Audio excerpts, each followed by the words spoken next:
La presse espagnole confirme que Bradley Barcola était une priorité du FC Barcelone cet été. Mais face au refus catégorique du PSG, le club catalan a finalement opté pour Marcus Rashford. À la recherche d'un ailier de classe internationale pour permettre à Hansi Flick de mettre Lamine Yamal et Rafinha en concurrence la saison prochaine, le FC Barcelone a creusé plusieurs pistes.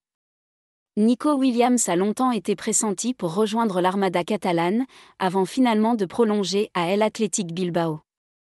Un autre dossier a été étudié de près par le champion d'Espagne en titre, sans faire les gros titres pour autant.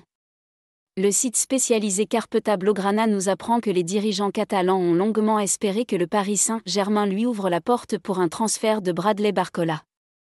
Plus souvent remplaçant depuis janvier et la signature de Kvichak Kvaratskhelia, l'international français aurait pu avoir des envies d'ailleurs. Ce qui aurait profité à Barcelone. Le directeur sportif d'Eco était prêt à envoyer le paquet avec une grosse offre pour le joueur formé à LOL. Mais le média nous apprend que le PSG s'est montré inflexible tout au long des discussions.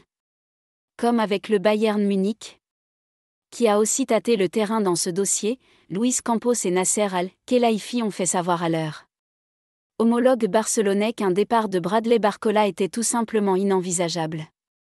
Certes moins utilisé par Luis Enrique ces 6 derniers mois, l'ailier de 23 ans ne reste pas moins un joueur capital dans la rotation, avec un profil différent des autres joueurs à son poste.